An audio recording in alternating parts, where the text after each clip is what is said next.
¿cómo estáis? Mi nombre es Juan Jesús Vallejo, soy periodista, escritor y el director del programa Noche de Misterio en Caracol Radio. No sabemos qué puede pasar por la mente de un ser humano para tener un triste honor y título: ser el asesino en serie con mayor número de víctimas en la historia del siglo XX. Pedro Alonso López, conocido por el nombre de El Monstruo de los Andes, asesinó a más de 300 niñas. Un perturbado que increíblemente hablaba con locuacidad y le echaba la culpa de su locura y de su violencia a la misma violencia en la que él se crió cuando era de niño. Toda una mente manipuladora. Y lo peor es que hay otros casos que a buen seguro os van a sorprender. Cómo este tipo de personaje puede tener tanta megalomanía que convierten el crimen en una virtud. Pero si queréis saber sobre esto y mucho más, no os perdáis el último podcast de Noche de Misterio en Caracol Radio. Los monstruos sí existen.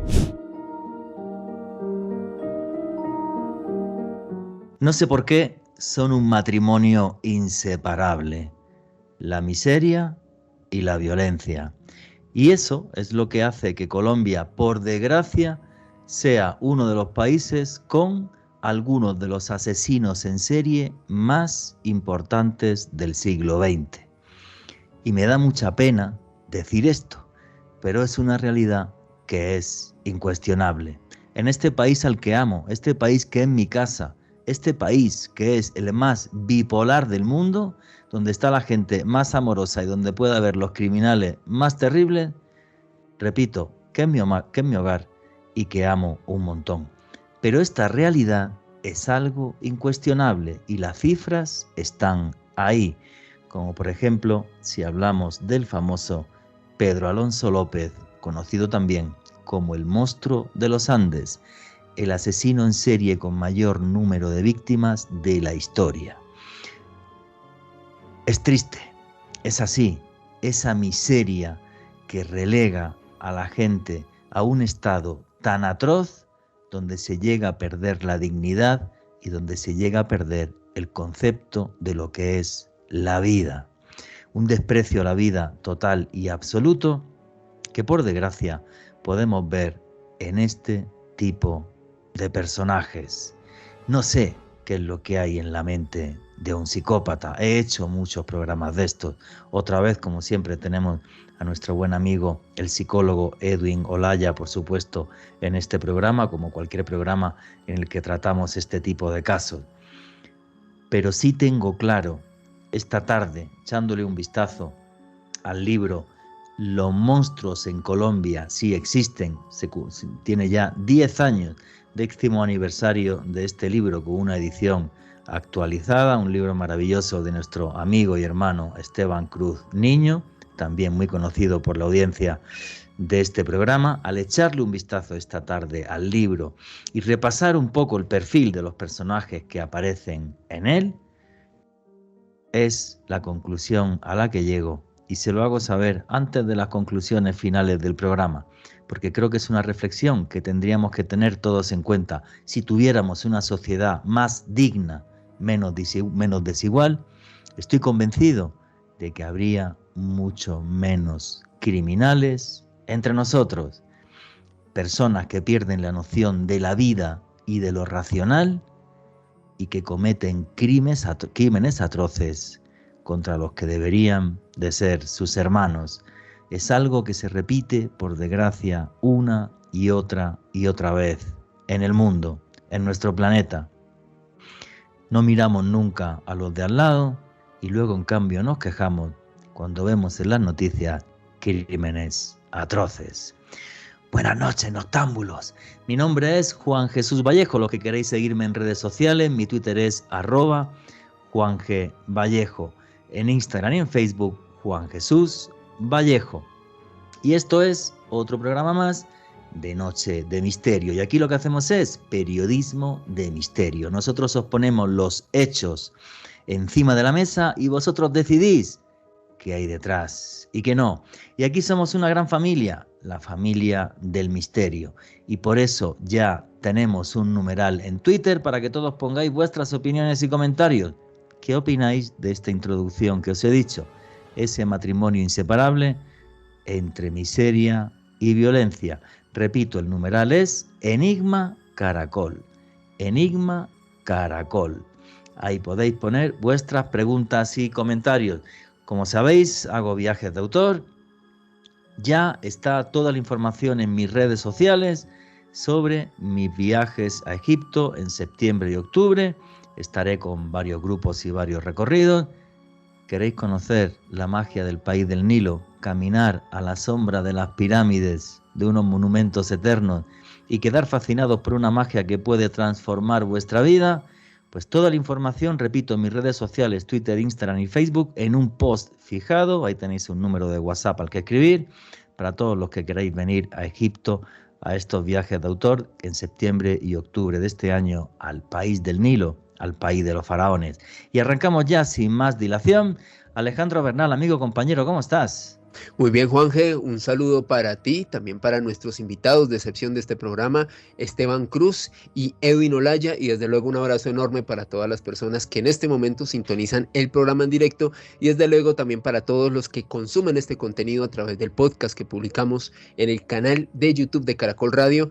Hoy, Juanje, adentrándonos en lo más oscuro de la mente humana, he de decir tristemente algunos personajes célebres en la historia de Colombia que han dejado una huella de violencia, de tristeza y de dolor, y va a ser realmente un recorrido muy interesante a través de algunos de los calabozos más oscuros del alma humana.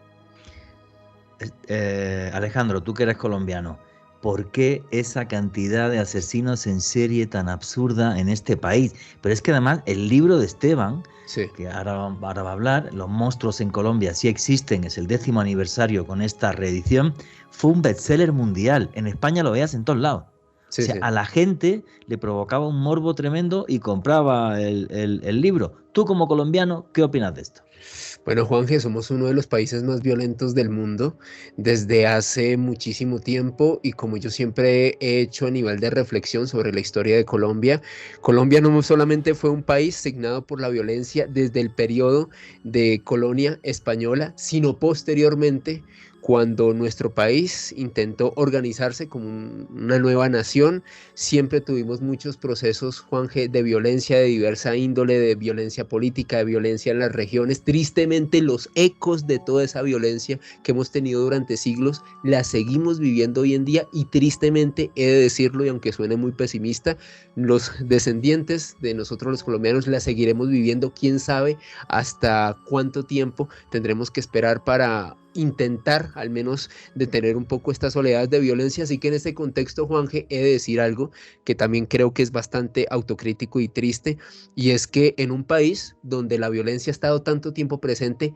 se ha normalizado. Lamentablemente, muchas personas se han vuelto insensibles ante este fenómeno que al día de hoy es muy difícil digamos, enmarcar en específico dentro, ya sea del conflicto o en el caso de lo que vamos a ver hoy en día, de personajes en específico que se han convertido en auténticos ángeles de la muerte.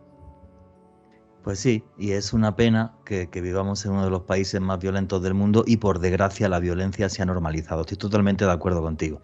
Solo hay una cosa en la que no estoy de acuerdo, insulto @Juanje Vallejo, y es en empezar con el tema de la violencia en la época de la colonia, porque si hablamos de la violencia indígena y de los abusos que había y las guerras entre caciques y sacrificios humanos, como por ejemplo hacían los muiscas con los mochas, la violencia viene de mucho más atrás. No en Colombia, eso es en todo el mundo. Porque si nos vamos a la violencia que había en la península ibérica hace 2000 años, pues éramos caníbales, a empezar. O sea, en el sur de España, por ejemplo. Tal ¿vale? cual. En fin, que, bueno, en mi opinión, y tú verás como algún insulto me cae, pero bueno, me da igual. En fin, sigamos con la presentación de todos los amigos que tenemos aquí. Nuestro psicólogo favorito, Edwin Olaya, la persona que bucea en la maldad humana, lo tenemos aquí otra vez en Caracol Radio, en Noche de Misterio. ¿Qué hay, amigo? ¿Cómo estás? Juanje, me encantó eso de bucear en la maldad humana, eso es todo, suena muy épico. No, como siempre, con muchísimo gusto de estar esta noche con ustedes, de compartir contigo, Juanje, con Alejo y por supuesto con el doctor en todo, con todas las letras, el doctor Esteban Cruz. De verdad, para todos, un abrazo, los que nos están acompañando en esta fría noche, y vamos a ver cómo nos va sumergiéndonos en esos pozos de maldad tan autóctonos como nuestros delincuentes seriales colombianos. Muy bien, amigo, y aquí tenemos al autor de este magnífico libro, porque el libro me encanta y además narra las historias y sobre todo bucea también en lo que es las raíces de esa violencia en Colombia y de estos personajes que aterraron al mundo gracias a este libro. Lo repito, Los monstruos en Colombia sí existen, Asesinos en serie, 10º aniversario, edición actualizada, el autor Esteban Cruz Niño. Esteban, que es historiador, doctor en historia, presenta y dirige un programa en Red Más que se llama Más Allá, en el que también colaboramos Alejandro, Edwin Olaya y un servidor. Esteban, amigo, compañero, ¿cómo estás? Buenas noches. Muy buenas noches, Juan Jesús. Muy buenas noches a todos los que nos escuchan esta noche aquí en este podcast y también en vivo en Caracol Radio. Realmente ha sido un trabajo muy fuerte el de durante estos 10 años. Fue un trabajo de investigación muy duro tratando de desentrañar la mente humana. Y yo sí digo dos cosas. Uno, a mí me encanta el misterio, y una parte del misterio, tal vez la más oscura, es la que tiene que ver con nosotros mismos, porque aquí no hablamos de conjeturas, si es posible que exista, si un caso que se apareció, no, si existen, están ahí, son estos criminales y son reales, y un gran misterio es por qué existen, cómo piensan, qué hacen, de dónde salieron. Y quiero solamente notar una cosa: para hacer Los monstruos en Colombia si existen, me costó muchísimo trabajo, muchísimo, porque fueron años de archivo, de entrevistas. Y bueno, le ha gustado mucho a la gente el libro, pero realmente yo sí digo que hay que tomarlo desde una posición un poco con pinzas, ¿no? Con ética, porque no se trata de crear estrellas negras, no se trata de crear estrellas de rock que son criminales, que causaron mucho daño y mucho dolor, ¿no?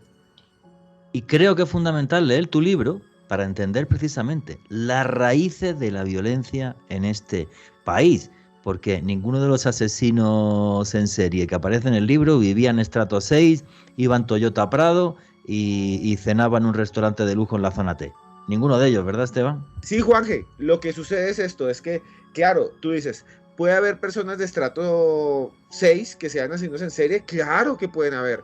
Lo que sucede es que también esa desigualdad jurídica y desigualdad social, pienso yo, y es mi opinión, la opinión de Esteban Cruz, hace que sea más difícil atraparlos, que se mimeticen más fácil, que puedan de alguna manera estar entre las sombras, ¿no? Estos que están en el libro son terribles porque son muy prolíficos. El doctor Olaya, yo creo que va a decir lo mismo que digo yo, y es que la diferencia no es que existan o no existan más asesinos en serie. En todos los países hay. El fenómeno criminológico, porque es un fenómeno de los asesinos en serie, está en todos lados. Hay en Japón, hay en India, hay en Finlandia, hay en Estados Unidos. No hay sociedad, por más que exista un sistema más avanzado o que exista un sistema mucho más carente, ¿no? Donde haya más carencias, países desarrollados del primer mundo, del segundo, del tercer mundo, en todos los países, hasta en el mundo soviético, hasta en la Unión Soviética, siempre ha habido asesinos en serie. Lo que sucede con los colombianos, Juanje, que esto sí es supremamente interesante, es que son mucho más prolíficos.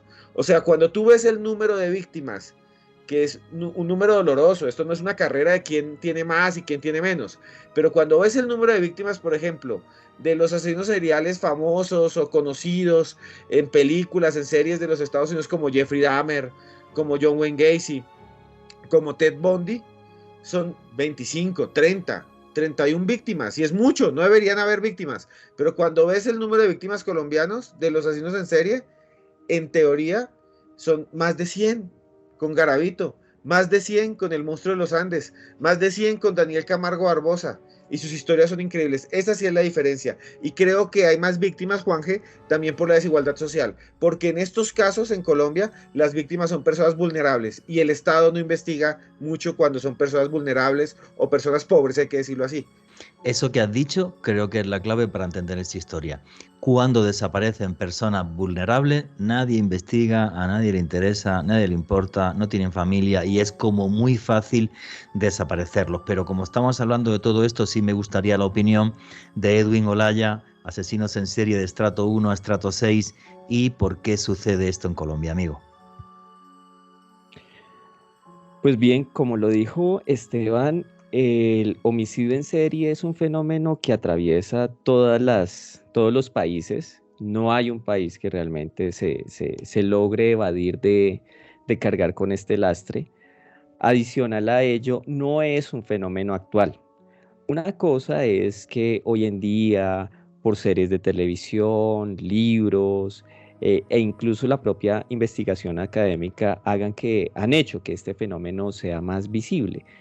Pero incluso recuerdo algo que mencionaba Robert Ressler, que fue uno de los padres en el FBI de la perfilación criminal, quien incluso después de pensionarse del buró siguió estudiando este tipo de casos y además se convirtió en consultor privado en algunas situaciones para la defensa.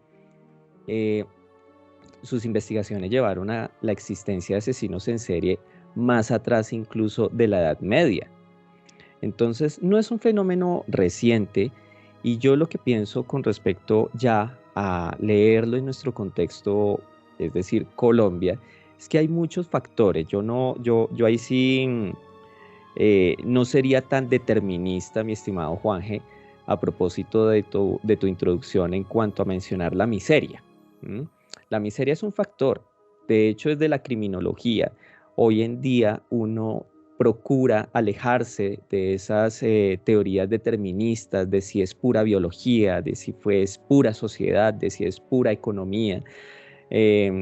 No, hoy en día uno observa, y de hecho son las más potentes teorías criminológicas que explican el comportamiento delictivo, que hay muchos factores, hay una mezcla entre todos ellos, y ciertamente en Colombia hay, y a propósito de lo que decía Esteban, recordé una investigación que presenté hace unos años en un Congreso Mundial de Ciencias Forenses en Estados Unidos, y fue un estudio que realicé de varios asesinos en serie en Colombia. Y acá, si bien es cierto, el telón de fondo que prima es un contexto socioeconómico deprimido, unas carencias económicas importantes. Yo sumaría a lo que mencionaba Esteban en cuanto a que nuestros cereales son tan prolíficos. Eso, y lo decía en el estudio y en la exposición, tiene que ver mucho con la geografía de nuestro país. ¿Mm? Nosotros contamos con territorios que ni siquiera, que aún tienen el privilegio de ser vírgenes. Tenemos también un fenómeno de conflicto armado que hace que ciertos territorios además sean viciados para el tránsito habitual de los ciudadanos y que esto funcionó a favor del abandono de las víctimas. Acá hay un tema y que es clave al analizar la criminodinámica de estos delincuentes es qué pasa y qué hacen con sus víctimas. Una cosa es dejarlas en sitios donde sean fácilmente descubiertas, que pase alguien y las halle con total facilidad, repito, y que se dispare la alarma. Y otra es dejarlas en un terreno con una vegetación muy espesa, alejada de tránsito vehicular o tránsito de personas. Eso, de hecho, es lo que facilitó el trabajo de muchos seriales a propósito del que está sonando más en estos días, Luis Alfredo Garavito, pero que sucedió también con Pedro Alonso López, con Daniel Camargo Barbosa, con Luis Gregorio Ramírez, incluso con el propio Freddy Valencia. En consecuencia, hay un tema de geografía que les ayuda a ser muy prolíficos, pero también, y esto es muy diferente a la serialidad en otros países, es la movilidad. Nuestros seriales se mueven muchísimo y esto es un fenómeno muy particular que realmente estamos en mora de estudiar. Y pues los casos más emblemáticos, sin lugar a dudas, son aquellos seriales que han pasado fronteras y en otros países han dejado su huella de sangre. Entonces, si bien es cierto, es un fenómeno muy transversal, tiene muchos factores. Aquí en Colombia tiene unas particularidades que espero que Esteban en el segundo aniversario, es decir, dentro de 10 años, complemente el libro y nos explique por qué nuestros seriales se mueven tanto. Sí, pero yo creo que has hecho una disertación con perdón, o sea, genial. Genial en el sentido de que efectivamente aquí el abandono de ciertos territorios y la orografía del país, que es uno de los más complejos del mundo, hace que sea mucho más fácil liquidar a alguien, desaparecerlo y chao. Y yo lo viví cuando estuve investigando ovnis, que yo no fui a investigar crímenes. En mis investigaciones sobre el fenómeno ovni en la cuenca amazónica, en concreto en Leticia, y cómo hablaban de los mochacabezas y que aparecía un cadáver sin cabeza y tal, y lo habían relacionado con las luces, porque habían visto las luces y desde mi punto de vista no tenía ninguna relación con las luces. Eran ajustes de cuentas del narcotráfico, otras cosas que dejaban esa firma y demás, y además esos crímenes no se perseguían en un pueblo indígena perdido donde Dios fue a echarse la siesta y a la gente, bueno, pues no llega la justicia ni llega nada. Es que acabas de poner, creo, un problema social súper importante también para entender un libro como el de Esteban, Los monstruos en Colombia, si existen. Y otra cosa, te lo tengo que preguntar brevemente, aunque creo que lo has dicho en otros programas, pero ¿la psicopatía es una enfermedad? O sea, el que nace psicópata es psicópata, aunque nazca en estrato 6 y en Bogotá, o aunque nazca en una vereda. Obvio, si nace en una vereda, ese psicópata podrá hacer en un sitio perdido, podrá hacer mucho daño. Ok, pues Juanje, acá hay que hacer una diferenciación muy marcada porque, y antes de contestarte, em, ya en la cultura popular se ha asociado psicopatía igual asesino en serie igual psicopatía, y eso es una asociación muy dada por los medios de comunicación, a veces también por el manejo de los términos con carencia de seriedad. Pero lo cierto es que no todos los asesinos en serie son psicópatas. Hay asesinos en serie que presentan enfermedades mentales como la esquizofrenia, por lo tanto, sí cometen actos atroces, pero difícilmente entienden lo que está pasando y que lo que están haciendo es un delito. Habrá otros que tienen otro tipo de trastornos mentales que no tienen nada que ver con la psicopatía, por lo tanto, aquí y ayúdame con esto, Esteban, móntate conmigo en este movimiento de no todo asesino en serie es un psicópata. Sí, Hashtag no todo asesino en serie es un psicópata.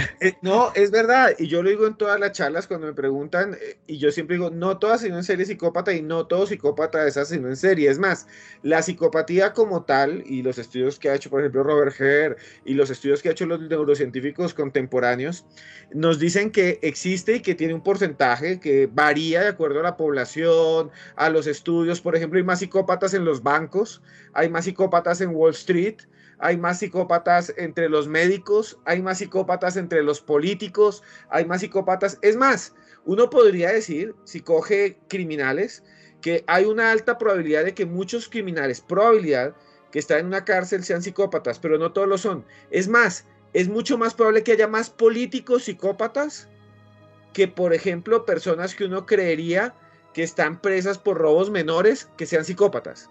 O sea, una cosa que tiene Juan el psicópata es que no siente culpa, que tiene locuosidad, que puede mentir muy fácil. Ese es el político perfecto, ese es el senador perfecto, ese es el presidente perfecto. Y además todos, perdón, unos megalómanos tremendos como son los psicópatas, pero vamos, una megalomanía, un ego que no les cabe en el universo y siempre tienen la razón y todo el mundo está equivocado menos ellos. O sea, totalmente de acuerdo con Esteban Cruz. Vuestras opiniones y comentarios a través del numeral Enigma Caracol, que creo que muchos vais a estar también de acuerdo con lo que acaba de decir Esteban Cruz. Efectivamente, hay muchísimos psicópatas que jamás delinquen en la vida, la gran mayoría de ellos. Edwin. Así es, Juanje. Y creo que como ya nos vamos ahorita prontico a las noticias, solo quisiera cerrar contestándote la pregunta. Y aquí es donde se vienen los comentarios, así como te envían comentarios con hashtag te odiamos Juan Jesús, aquí vienen los comentarios adversos contra mí cuando digo lo siguiente: el psicópata nace. La psicopatía tiene un fundamento neurobiológico que implica la alteración en el funcionamiento de la corteza prefrontal, donde está la conciencia, la empatía, las estructuras neuronales que realmente nos hacen primordialmente humanos. Otra cosa es que, como lo decía muy bien Esteban, ese comportamiento se encauce por el lado más oscuro de la fuerza y terminen convirtiéndose en criminales de alto nivel o en criminales violentos. Pero realmente hay muchos psicópatas integrados que puede que no sean los mejores jefes o compañeros de trabajo o políticos, pero ciertamente no llegarán al plano del asesino en serie. Hay una frase que dijo Robert Hare, Juanje, qué pena, discúlpame, una frase que dijo Robert Hare en su momento, que es el gran investigador de psicópatas norteamericanos. Hay varios, pero él es uno de los más antiguos, digámoslo así, y dice, si no hubiera estudiado a los psicópatas en las prisiones, los hubiera investigado en la bolsa de valores. Eso es lo que dice él, porque el psicópata engaña muy fácil, no le duele, mejor dicho, ¿saben dónde usted puede encontrar psicópatas fácilmente? En lugares donde cobren dinero en una empresa. Porque al que cobra dinero y no le importa embargar a una persona anciana que va a perder la casa y que no le duele, es el más eficiente y por eso escala. Por eso ahí los encuentras más fácil que en una estación de policía porque robaron caldo de gallina o con un arma asustaron a alguien. Es diferente, ¿no? Es diferente. Claro que también los puede haber. Qué buena radiografía de la sociedad actual del mundo en el siglo XXI acaba de hacer mi amigo Esteban Cruz. Continuamos con Noche de Misterio.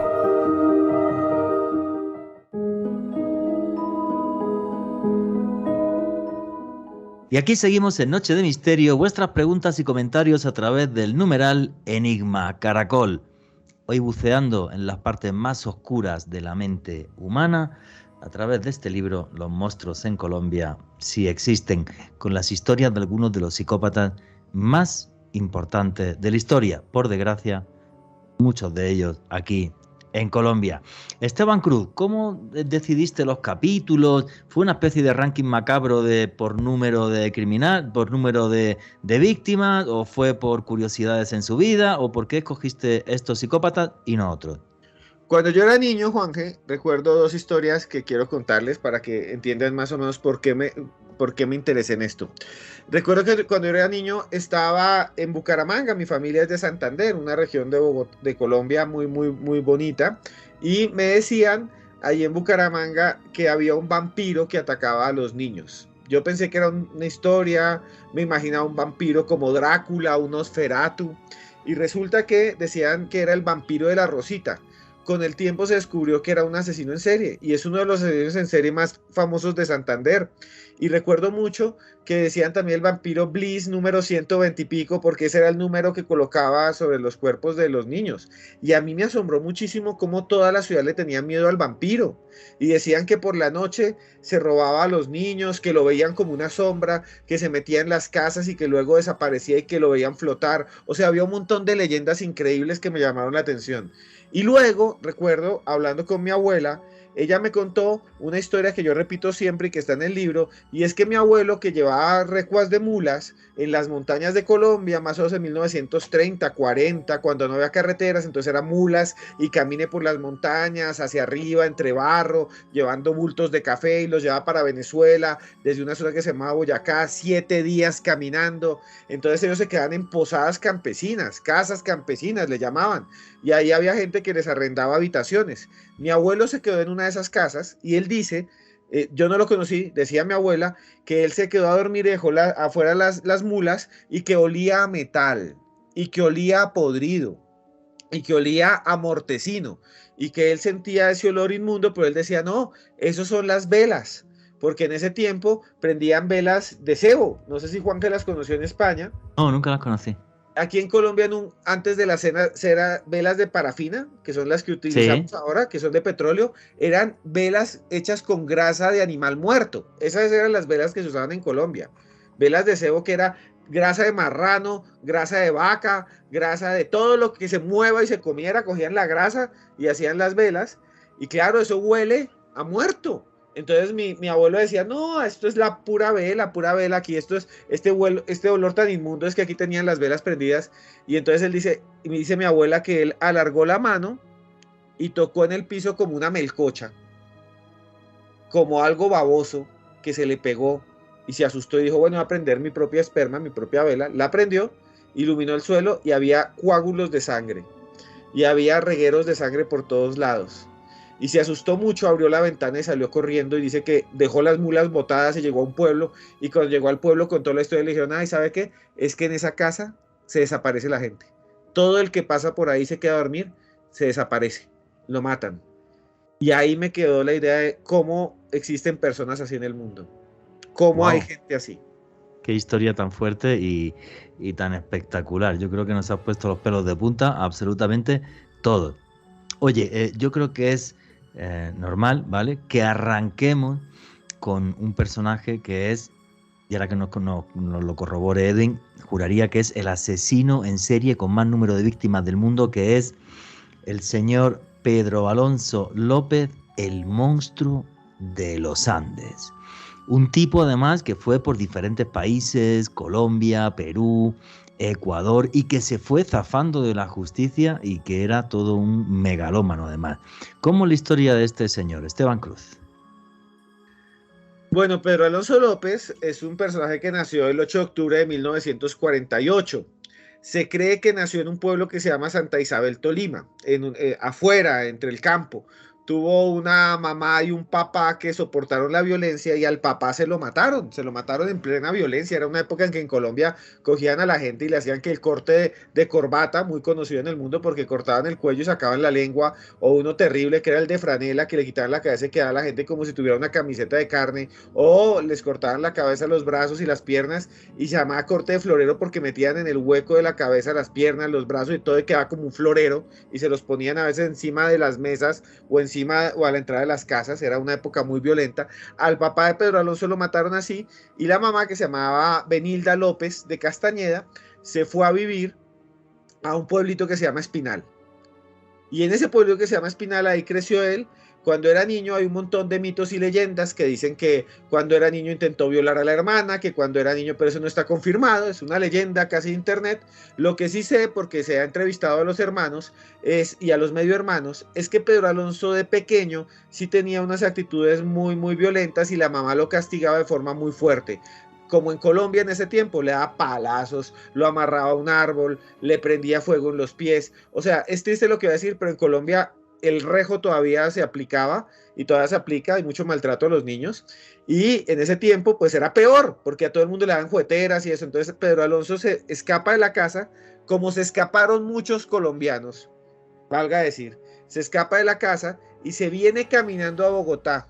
Él dice que se vino caminando desde el Espinal a Bogotá, y llegó y vivió en las calles como un niño de la calle, y ahí conoció la droga, aprendió a fumar bazuco, dormía en las calles, robaba como un niño de la calle. Lo capturan, sabemos que estuvo en la cárcel porque tenemos datos de que estuvo en la cárcel, y una vez estuvo en la cárcel, Juanje, se cree que lo abusaron. Esa es otra leyenda urbana que no está confirmada, no hay ningún texto real que diga que fue abusado, pero sí sabemos que ahí él dice que reaccionó, él dijo que reaccionó y así mató a la primera persona, y que desde ese día iba a convertirse en una especie de vengador. Él lo dijo por ahí en Ecuador en una entrevista, y que desde ese momento dijo que no iba a volver a ser víctima, sino que iba a ser un victimario.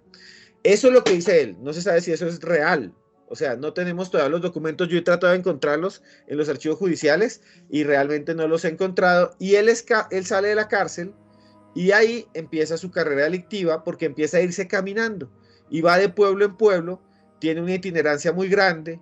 Él dice, por ejemplo, en los textos, cuando lo entrevistan, le pregunta a usted cómo comía, de qué comía.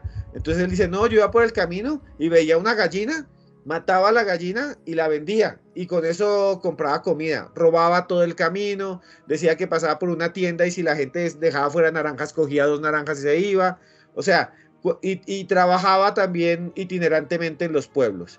Y en cada pueblo en el que empezó a llegar, tristemente empezó a dejar un rastro de víctimas, que después siguió un periodista muy famoso que escribió un libro que se llama El Estrangulador de los Andes, que se fue pueblo por pueblo, que fue Gómez Remolina, que después lo mató Campo Elías Delgado. Eso es muy loco. Y iba pueblo por pueblo, y en cada pueblo pues dejaba una víctima y seguía caminando. Eso es lo que dicen que fue difícil, me corregirá el doctor Olaya, de comprobar y de alguna manera saber cuántas víctimas reales, porque él no las confesó todas, sino que se fue caminando pueblo por pueblo. y después pasó la frontera de Colombia y llegó a Ecuador. Y en Ecuador siguió matando niñas pueblo por pueblo hasta que llega a la frontera con Perú y la pasa en una zona que se llama Aguas Verdes. Juan, que yo fui hasta allá, es la frontera de Guaquillas, se llama así Guaquillas, y de otro lado es Aguas Verdes, Perú, Tumbes.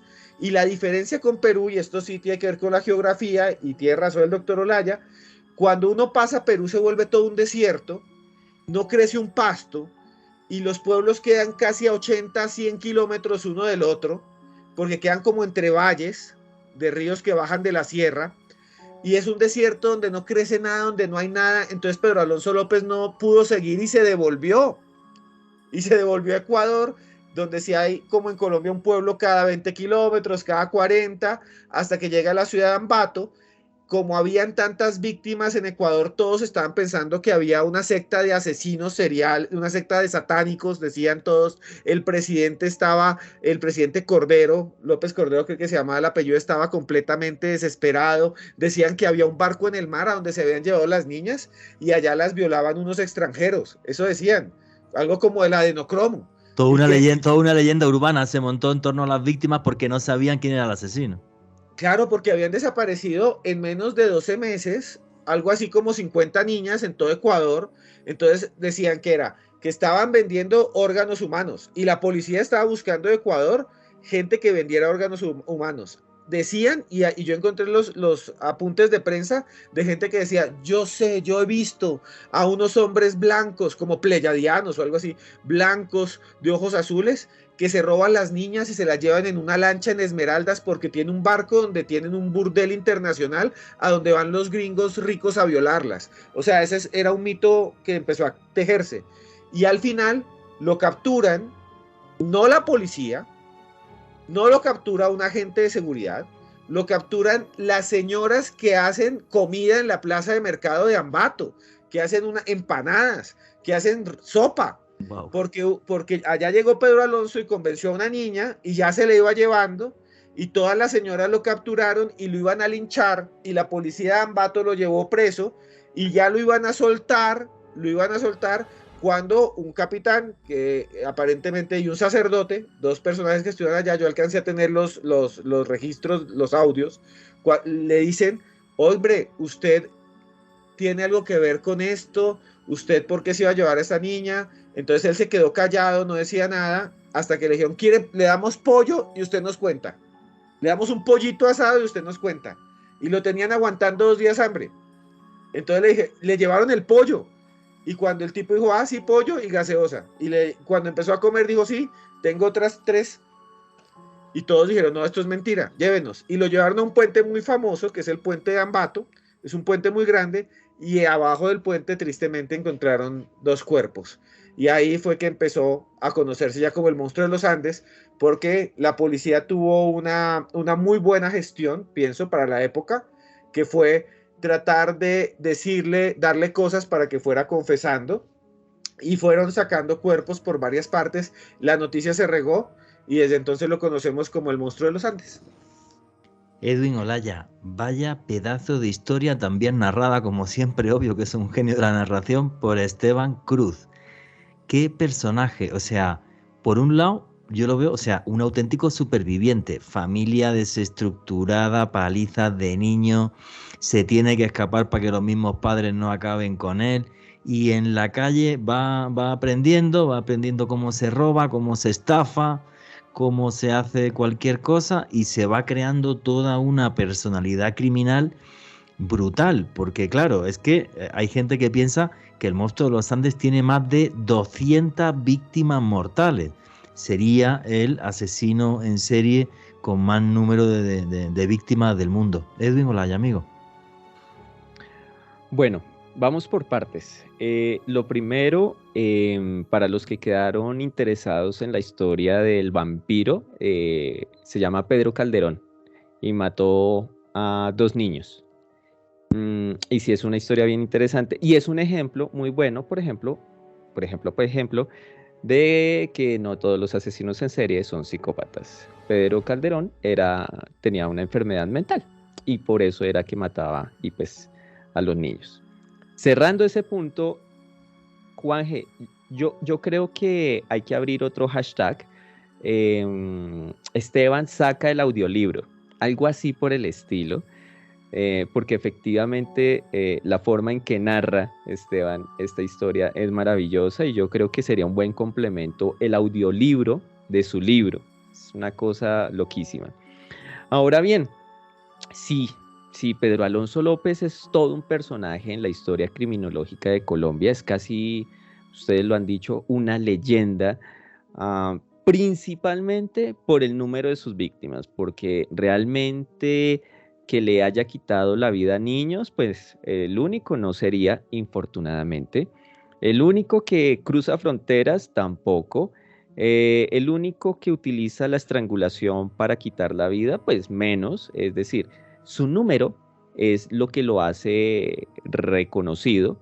Pero acá hay algo interesante y lo mencionabas, Esteban, hace un momento, y es que todo partió, o sea, las cifras con las que contamos realmente son a partir de su relato, de su, de su respuesta al pollo, a las comodidades, a las bebidas, al buen trato, porque en algún punto, eh, cuando ya dejó de recibir ese tipo de tratos y de prebendas, pues el tipo cerró la ventana y dejó de contar.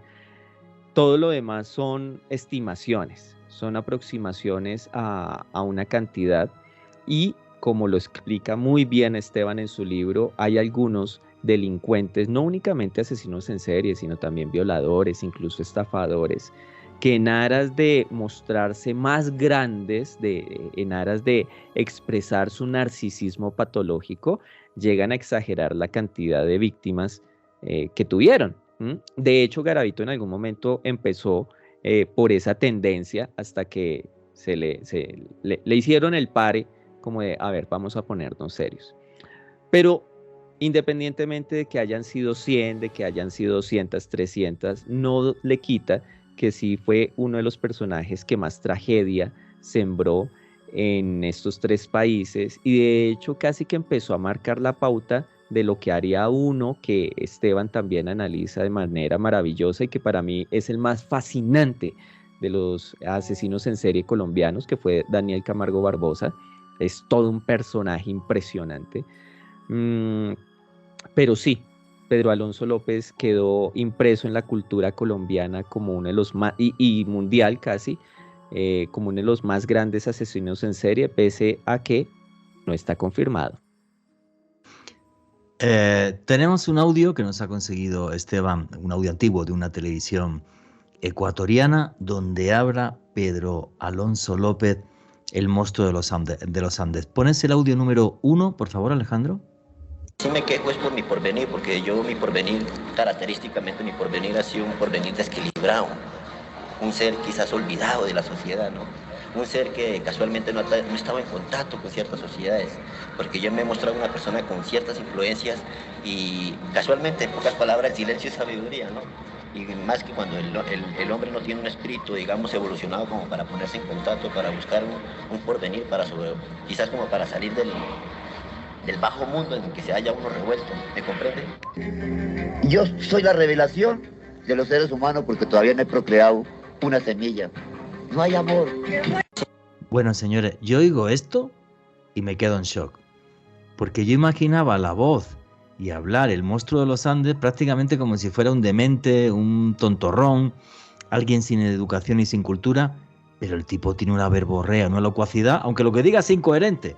¿Vale? El amor, no falta amor, tal. O sea, es que el tipo encima de todo habla como si fuera un iluminado. ¿Qué opináis, Edwin o Esteban Cruz? Edwin. Pues mira, aquí vemos y qué chévere que podamos tener acceso a estos registros porque de alguna manera nos ponen a estos personajes de carne y hueso y nos los aterrizan, ¿no? Porque una cosa que, un impacto negativo del entretenimiento al haber utilizado este tipo de personajes es elevarlos a un punto de inteligentísimos criminales con un coeficiente altísimo, habilidosos, cultos, pero cuando uno escucha a este tipo de personajes y otros, incluso más recientes y actuales, mm, se da cuenta que realmente no lo son así.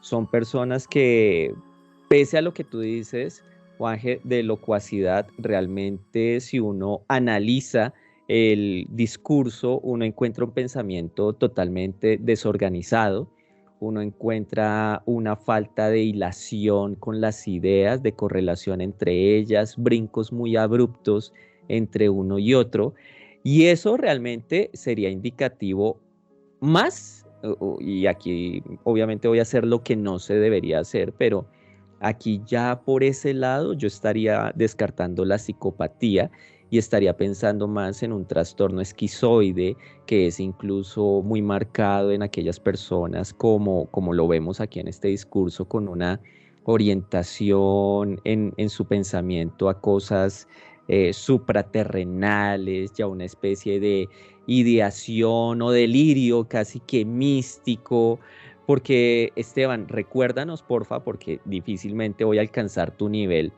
pero cuando él dice, cuando ya él reconoce que sus muñequitas, ¿no? Porque además era como las trataba, no estaban con personas, sino con un ser muy especial, pues adivinen ustedes, y Esteban, dinos a quién se refería con ese ser muy especial, un ser de luz. Pues a él mismo, ¿o no, Esteban? Doctor Olaya, claro, y Juanje también, y los oyentes. Lo que decía el monstruo de los Andes es realmente aterrador. Yo recuerdo mientras investigaba para el libro de los monstruos en Colombia sí existen, donde están parte de los textos judiciales y que saqué de grabaciones de la voz de Pedro Alonso como las que acabamos de escuchar. Ahí hay lo que dice el doctor Olaya, hay un discurso desconectado, hay un discurso extraño, pero también hay unas cosas muy locas. Por ejemplo, Pedro Alonso López todo el tiempo dice que es un revolucionario, que es un revolucionario del mundo, porque él vino a hacer que las niñas no sufran y que él las mata para que no sufran la pobreza y que él va, primero llegó a Colombia y que en Colombia dejó muchas muertes, que después fue a Perú y que no pudo seguir porque había un desierto y entonces que no podía avanzar y después mató muchas niñas en Ecuador, pero que le pedía entonces a los Estados Unidos que lo llevaran porque sabía que en Estados Unidos había muchas niñas que sufrían y él iba a ir para que ya no murieran, que él iba a ir a matarlas y les llamaba sus muñequitas y decía yo tenía mis muñequitas y algo que él hacía que es muy, muy extraño y muy, muy retorcido es que después de que cometía los homicidios dormía con los cadáveres. Wow. Dormía con los cuerpos y después los dejaba, pero hacía eso. Y otra cosa que él decía, que está en todos los blogs, pero es real, o sea, eso sí es real, ese ya no es leyenda, él lo dijo muchas veces, le decían, ¿y usted qué hacía cuando mataba? ¿Qué recuerda? Y él dice, yo miraba a los ojos de las víctimas porque me gustaba ver el momento en que ya se morían, porque los ojos se contraen. Y ese momento para mí es sagrado y me conectaba con el universo. O sea, había suerte de mística, había un montón de cosas ahí retorcidas en un pensamiento desorganizado. Eso es lo que había, pienso yo. No soy un psicólogo, por ejemplo. Sí, porque lo que tenía este tipo, y en ese audio ha quedado muy claro, era como un tema místico que me parece increíble. Y eso no sería de un psicópata entonces, ¿no, Edwin? Sería una patología diferente. No, no, no. De hecho, el tema místico, cuando hablamos de psicópatas, está más orientado a, y esto lo sabe muy bien Esteban, a propósito de haber citado a Robert Hare, el misticismo lo utilizan los psicópatas más para demostrar que ya no son un riesgo, que se han reformado. Por ejemplo, muchos aceptan ciertos cultos o ciertas creencias religiosas, pero porque en países como Estados Unidos eso de alguna manera se ve bien ante el Comité de Libertad bajo palabra. ¿M? Pero pues en estos territorios donde a duras penas tenemos penas altas, pues no funciona mucho, pero es parte de la estrategia de manipular a su entorno para decir, hey, ya no soy un peligro, miren, soy un ser de luz, no de los que nos invita a ser Esteban, sino de los otros. Entonces, aquí el misticismo, a mí, obviamente estoy siendo muy avesado, muy especulativo, pero a mí me sugeriría un pensamiento más trastornado, o sea, psicopatía por ahí no fue. No, es un personaje, o sea, vamos a ver, el tipo es un criminal, pero lo que hace Edwin Olaya, analizar la personalidad del sujeto, y además tenemos la suerte de que Esteban encontró ese audio de hace muchas décadas en una televisión ecuatoriana, nos permite realmente durante unos segundos con la imaginación estar delante de ese asesino, de ese criminal, uno de los criminales que más víctimas, por desgracia, apuntó en su currículum, sino el que más del mundo, que no es poco. La verdad que es un personaje fascinante.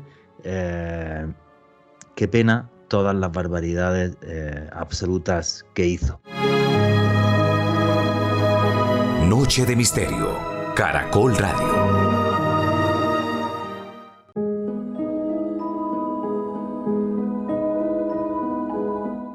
Y aquí seguimos en Noche de Misterio, vuestras preguntas y comentarios a través del numeral Enigma Caracol. Hoy haciendo una inmersión en la mente criminal, en cómo determinados personajes pueden llegar a hacer barbaridades que pasadas décadas, siglos, y yo creo que incluso aunque pasen milenios, nos seguirán aterrando. Pero es fundamental comprenderlos, comprender su historia y lo que hay detrás, para que como sociedad todos podamos actuar y este tipo de cosas no vuelvan a pasar. Creo que sería lo más importante. Hemos tenido la suerte, gracias al trabajo de investigación de Esteban, de escuchar la voz del monstruo de los Andes, de Pedro Alonso López, con esa vida completamente desestructurada, pero Esteban Cruz, como es tan buen investigador, tiene incluso un segundo audio. Vamos a escucharlo. Alejandro, por favor. Tú solías llevar un archivo de los nombres de las muchachas. No, nada de archivo, unas anotaciones donde mi compañero de causa, o sea, mi compañero de andanza, me enseñaba las infracciones que él cometía, ¿no? Para que a mí no se me borrara esos sitios, entonces yo hacía unas anotaciones. Y eso me sirvió para darle una mejor investigación a los hechos, a la infracción de los hechos, por parte de lo que estaba impune, ¿no? Cometido el hecho, ¿cómo enterraban a los cuerpos? Eso quedaba semisepultado. ¿Cómo es eso? Así como cuando se muere un semimoviente animal, ¿no? Le echaban paja. Eso, lo hacía a la intemperie más. Quizás para cometer el hecho, tal vez se seleccionaba a la persona o a la persona que asomaba. Como usted lo acaba de decir, a la persona que asomaba. ¿Qué les decían? Bueno, yo no sabía esto sobre el estupro, la morbosidad. Aprendí. Tengo remordimiento, arrepentimiento. Tengo remordimiento, arrepentimiento y conciencia. Lo que hice, pero no solo. Me enseñaron. Madre mía, qué frases. He descubierto el estupro y la morbosidad, pero yo lo aprendí, me enseñaron. Le echa la culpa, digamos, al ambiente terrible en el que se educó de niño para justificar su barbarie. Y luego también me parece increíble. Es como si le preguntaras a un niño pequeño, oye, ¿has asesinado a fulanito? Sí, y además tomaba notas ya por el camino, y me ha parecido que hablaba como una especie de amigo invisible. Yo se lo contaba a no sé quién tal. Edwin, ¿cómo se come esto? ¿No? Ya me imagino lo difícil que es tu trabajo, porque, y creo que lo estamos compartiendo ahora mismo con toda la audiencia de Caracol Radio, o sea, es un discurso, yo alucino, macho, es que no sé ni cómo calificarlo. Sí, realmente es como armar un rompecabezas y es un rompecabezas que no es estático, sino que se va moviendo. Los relatos, si bien es cierto como lo analizábamos hace un momento, los discursos son reflejo de cómo opera el pensamiento, necesariamente se van a alterar en la medida en que el pensamiento cambie. Es una relación casi que bidireccional. Y en este caso ya observamos un discurso más organizado. Y bueno, y cae en temas típicos, ¿no, Esteban? El de el compañero de andanzas. O sea, no fui yo, fue otro. Y yo estuve ahí casi que por coincidencias y por circunstancias de la vida, que no es un discurso ajeno a este tipo de delincuentes. Claro, pero ¿por qué dice eso? No fui yo, fui otro, como si estaba con alguien. Porque Bueno, yo lo que he entendido, lo que he entendido yo, porque es difícil entender esto, ¿vale? O sea, no lo sé. Pero lo que he entendido en ese audio, básicamente era eso, ¿no? Era como que, no, y porque que llevaba un diario con anotaciones de lo que iba haciendo. Diario que me imagino que nunca apareció, luego nos contará Esteban Cruz, pero que como que alguien iba con él. O sea, ¿tú esto está mintiendo, Edwin? Lo que pasa es que aquí faltaría un detalle fundamental para entender qué es lo que está pasando en la cabeza de Pedro Alonso, qué era lo que estaba pasando, perdón, en la cabeza de Pedro Alonso, y es saber en qué momento se grabó esto. Porque a medida que avanza el proceso, como lo narrábamos hace un rato, él se cerró a la investigación, él ya dejó de cooperar con las autoridades ecuatorianas y en consecuencia lo que les conté y listo, hasta aquí fue. Por lo tanto, si él ya advirtiendo un grado de responsabilidad frente a estos hechos, quisiera quitarse esa responsabilidad, pues la más fácil es decir, yo no fui, fue otra persona la que estaba cometiendo los delitos y yo sencillamente casi que empecé a trabajar como cronista para llevarle el registro en caso de que en algún momento se diera la investigación, casi como él, tratando de desconocer que incluso en ese rol no tenía responsabilidad. Entonces creo que es más esa estrategia de disminuir su responsabilidad que, ojo, algunos podrán asociar, sí ve que sí es psicópata. Bueno, yo les haría una pregunta abierta a todos nuestros oyentes. ¿Cuántos de ustedes han asumido con total franqueza, con total tranquilidad y de manera muy abierta su responsabilidad cuando han roto un plato, cuando han insultado a alguien, cuando han cometido una falta? La naturaleza humana siempre nos va a llevar a evadir la responsabilidad. Por lo tanto, que él quiera como evadirse en este caso no es un síntoma de psicopatía. # no todos los asesinos seriales son psicópatas. Pero sí es muy interesante lo que él empieza a decir, sin lugar a dudas. Claro, porque él se considera una víctima de la sociedad. Y esto yo no sé hasta qué punto es peligroso, porque ahora también digo una cosa, uno se va al peor barrio de Colombia, a lo más pobre y tal, y no todos son asesinos, ni todos son ladrones, y muchos se crían igual, por desgracia, en este ambiente de violencia. Sin embargo, ahí lo que yo creo es que quieren moverle como el corazón a la sociedad de que él fue una víctima, y en el fondo esto es responsabilidad de todos. Yo no sé qué trastorno mental tiene este man, pero yo alucino. Esteban Cruz. Hay una cosa que pasa mucho cuando uno va a una cárcel o habla con criminales, el doctor Olaya también debe haber vivido esto, la primera vez que lo voy a compartir en público, y dice cuando uno habla con criminales, todos son inocentes, todos siempre dicen, yo no fui o fue la circunstancia, muchos no aceptan nunca la culpabilidad, o dicen, sí, tengo remordimientos, ya me limpié, Dios ya me perdonó, o sea, casi ninguno va a decir, sí, es terrible lo que hice y me merezco lo que estoy viviendo aquí en la cárcel, casi ninguno va a decir algo así, muy pocos lo dicen.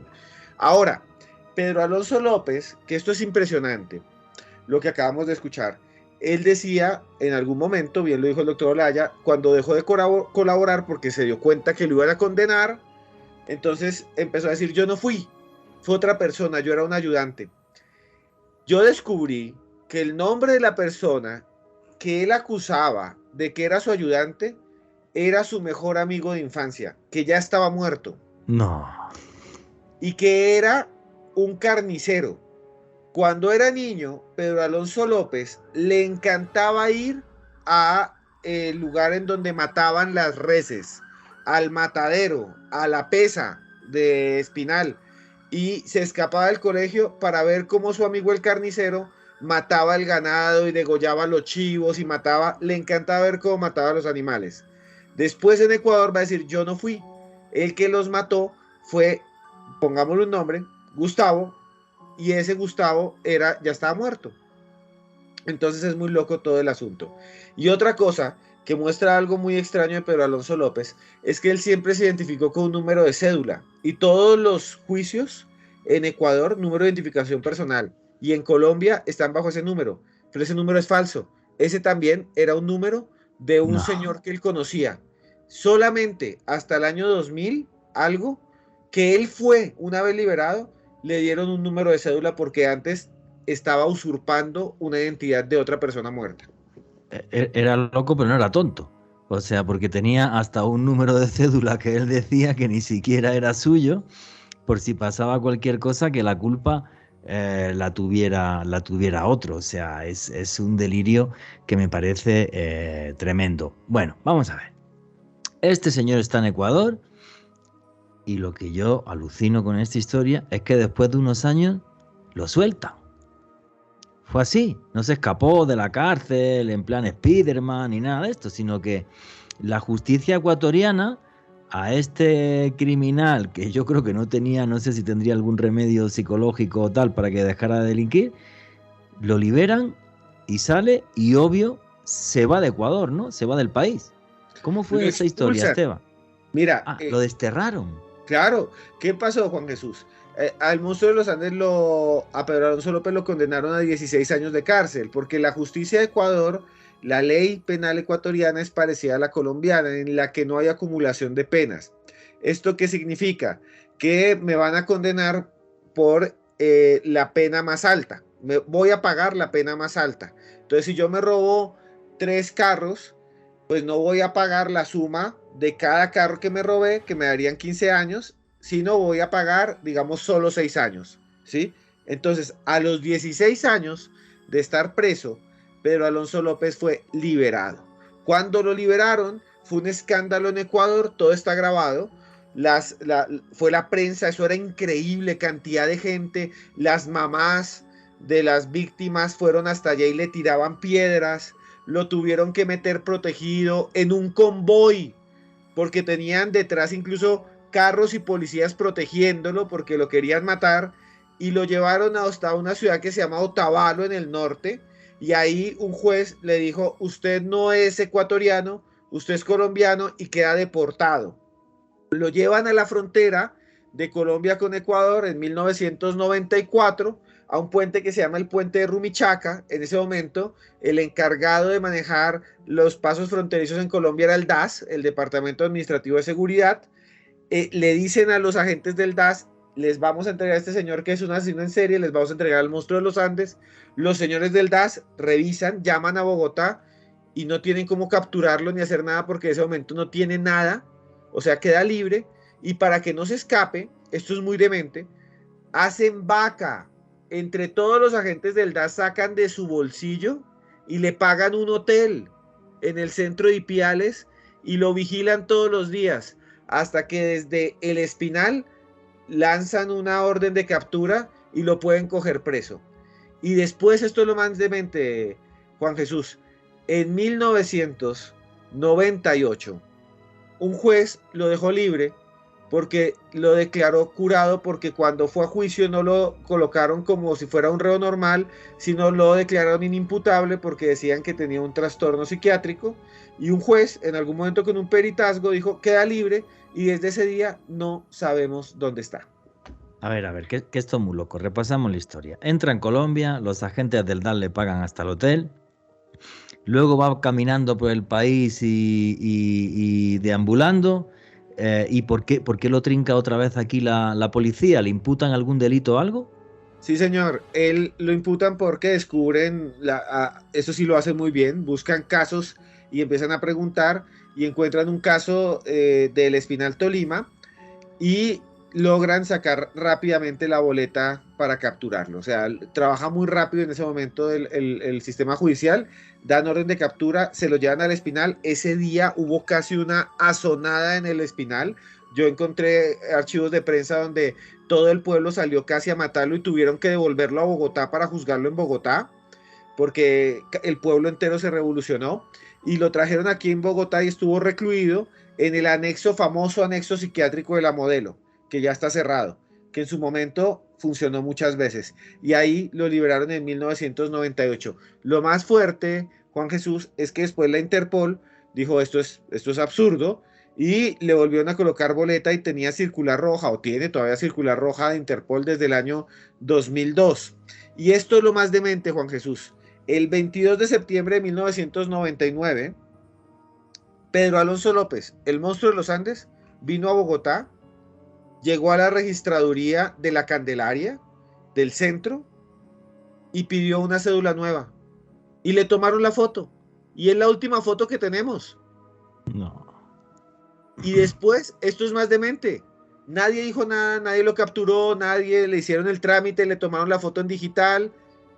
2 meses después, fue a recogerla. No. La recogió y se la llevó para la casa. Uno de los peores, supuestamente, peores asesinos seriales del mundo, fue a sacarse la foto de la cédula y después fue y la reclamó y se la entregaron y nadie dijo nada, y para esa época ya tenía órdenes de captura. O sea, con orden de búsqueda y captura, primero no entiendo nada. O sea, el juez lo declara inimputable porque supuestamente que estaba loco. El tipo coge y sale tan tranquilo un día por la puerta y ya. Luego otra vez se le busca y estando en búsqueda de captura coge y se saca hasta la cédula. Y posiblemente, ahora me gustaría también la opinión de Esteban Cruz, pero antes le voy a dar paso a Edwin Olaya, que lo veo ahí que está que salta. Luego me cuenta Esteban Cruz si además se supone que en esos últimos meses o años de vida de este personaje hizo más crímenes. Pero Edwin creo que quería contar algo. No. Bueno, solo mencionarles aquí entre nosotros, que no salga de aquí, que ya la circular roja de Interpol ya se canceló. Ya hoy en día ya los registros, porque yo hice esa revisión este año precisamente, ya no aparece nada a nombre de Pedro Alonso López. Y que, claro, esto nos invitaría también a una reflexión bien importante en cuanto a la comprensión del sistema judicial en ese momento de los fenómenos criminológicos. Partamos de que incluso desde el derecho difícilmente se percibe que alguien pueda cometer una cantidad, decenas y decenas de homicidios. Sencillamente las normas establecen cuál va a ser el delito, cuáles son las características y pare de contar. Y así es como empieza a operar también el sistema de justicia a la sazón también de estas normas, de jurisprudencia, de costumbre y demás. Sin embargo, en este punto, la reflexión, al menos para mí como criminólogo, es súper clara. El sistema de justicia no estaba listo en Sudamérica en general y todavía le falta estar listo para el fenómeno de los homicidas en serie.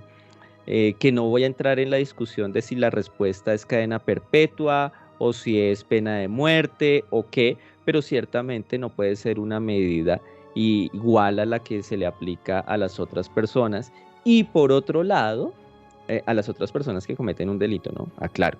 Y por otro lado, que es muy curioso cómo a veces se tiende a considerar las ciencias del pensamiento, de la salud, como la psicología y la psiquiatría, como muy exactas, pero aquí queda evidente que estamos manejando comportamiento humano. Estamos hablando de comportamiento humano. Los psiquiatras, los psicólogos son susceptibles de ser manipulados. Falta ver el estado de la ciencia de este profesional psiquiatra que rindió el informe con el cual el juez consideró finalmente que Pedro Alonso era inimputable. Lo cierto es que hay muchos desafíos que nos presentan incluso en la actualidad los asesinos en serie.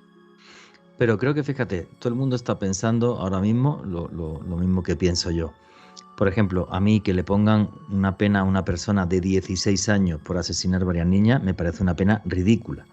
O sea, en Europa esa pena, solo conozco el Código Penal español, por ejemplo, muy fácil hubieran dado prisión permanente revisable. cadena perpetua, revisable. Entonces, y además, mira, lo digo ya, dentro de unas semanas, que hay mucha gente que me ha escrito por esto, que es algo de lo que está hablando ahora mismo todo el mundo en América Latina, vamos a hacer un programa del efecto Bukele con periodistas del Salvador. Y Edwin Olaya va a estar súper invitado, porque esto es un debate social que hay ahora mismo. Son demasiado flojas las penas, esto influye en que haya más delito, menos delito, y esto es algo que se está hablando brutal. Pero quería decir algo, Alejandro Bernal.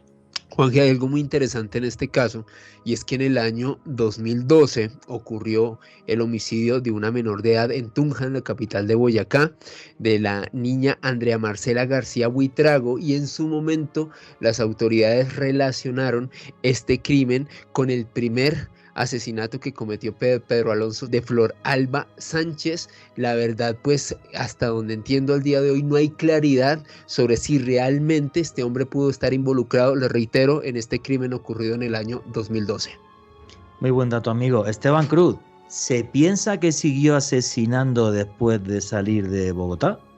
Quiero decirles dos cosas muy dementes sobre Pedro Alonso López. Nació en 1948, ¿no? Ya sería un anciano si está vivo, porque es muy probable que esté muerto. La investigación que han dicho, o sea, esto es, primero es absurdo, es uno de los peores asesinos en teoría, en serie que ha habido en Colombia, y lo dejaron salir. Bueno, hay que tener un montón de consideraciones, pero eso casi no pasa en ningún lugar del mundo. Primero lo dejaron salir, después lo dejaron sacar su cédula, después lo dejaron reclamar su cédula, después de eso se fue hasta la casa de la mamá, llegó a la casa, tocó la puerta, la mamá le abrió la puerta, él la empujó y se robó todo lo que había en la casa y le dijo en el año 2000 a la mamá, es que me voy a llevar toda mi herencia en vida, y se robó hasta la cama, desarmó la cama con las tablas y se llevó todo. Y quieren que les cuente algo muy demente. La cédula que sacó Pedro Alonso López no es la cédula con la que fue condenado, porque él se había robado la identidad de alguien de su pueblo, y el número de la cédula que sacó, se los voy a decir, y esto sí, doctor Olaya, quiero que le acabo de enviar a usted la foto para que la vea. El número de cédula es 80092633 de Bogotá, es la cédula del monstruo de los Andes. Si uno la pone hoy en día, lo acabo de hacer aquí en vivo, en el sistema de consulta de antecedentes judiciales, que es el que tienen los policías de Colombia, cuando piden una identificación en la calle para saber si uno lo cogen preso o no, si es requerido o no, la cédula de Pedro Alonso López sigue vigente y dice que no tiene antecedentes. No si hoy alguien se encuentra a Pedro Alonso López en la calle y le pide la cédula y consulta en el sistema de antecedentes judiciales del país, sale López Pedro Alonso no tiene antecedentes. Bueno, pero Esteban, yo tengo una pregunta como investigador también. ¿Y tú cómo sabes que este Pedro Alonso López, o cómo sabemos que este Pedro Alonso López es nuestro Pedro Alonso López? Porque ese número es el de la ficha donde está la foto que él fue en 1999. ¿Y esa foto dónde aparece? En el sistema de identificación de la policía, de la registraduría. Se los voy a enviar también. Y esa es la última foto que tenemos de Pedro Alonso. Súbela al Twitter porque aquí ya están pidiendo foto. Dios santo. Ese número es el número que le asignó la registraduría de Colombia porque él no tenía cédula. Es el número que le registró, que le entregó la registraduría en 1999. Y ahí es donde tenemos su última foto, que ya muestra un hombre mayor, anciano. Entonces es muy demente esto, pero cuando yo hice el trámite, y eso lo van a encontrar en el libro de los monstruos en Colombia, si existen con otros, hice el trámite de preguntarle a la registraduría, y esto es muy loco, ¿qué pasó con Pedro Alonso López? La registraduría dice que fue dado de baja porque encontraron las huellas en un cadáver. O sea, la registraduría de Colombia dice, está muerto. Ese número se dio de baja porque fue positivo en medicina legal, nos dieron las huellas. Y está muerto. ¿Y el cadáver dónde está y dónde lo encontraron, ese cadáver? Hasta allá no ha llegado, habría que ir a medicina legal y preguntar en qué fosa o en dónde lo metieron.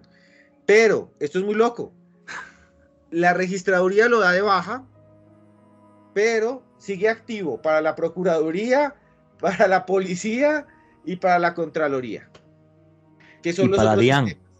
Y para la DIAN Me seguro, imagino para que para pague la impuestos. DIAN, para la DIAN, yo creo que para muchos serían felices que no aparecieran en la DIAN, que aparecieran muertos para la DIAN.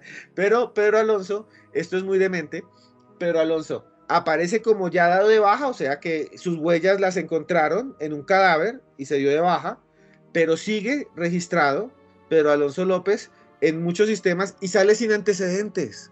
O sea, eso es muy demente.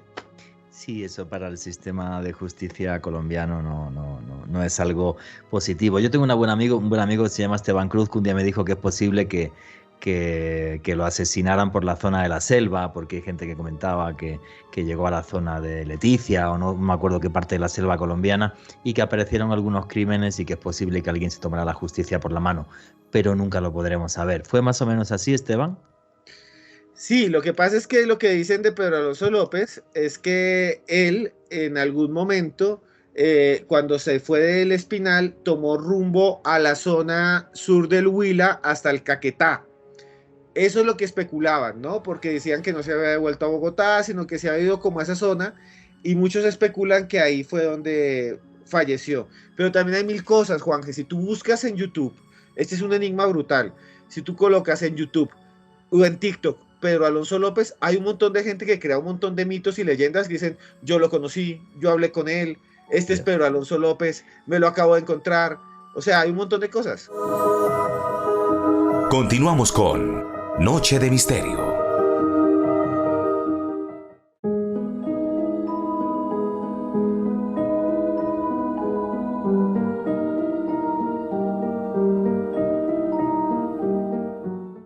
Y aquí seguimos en Noche de Misterio, vuestras preguntas y comentarios a través del numeral Enigma Caracol. Y aquí continuamos en este programa que se está sumergiendo, buceando en lo más oscuro de la mente humana. Y en este libro que tengo en la mano, Los monstruos en Colombia sí existen, como es un libro nuevo que conmemora los 10 años del otro libro que fue un bestseller mundial, Esteban Cruz ha recopilado diferentes casos que por desgracia han sido noticia en Colombia en los últimos años. Y antes entre bambalinas me comentaba Esteban Cruz, hay un caso, Juanje, que no te vas a creer, que es el del loco de la piedra. ¿Quién es este señor y qué es lo que hizo? Para tener el dudoso honor de aparecer en la reedición de tu libro.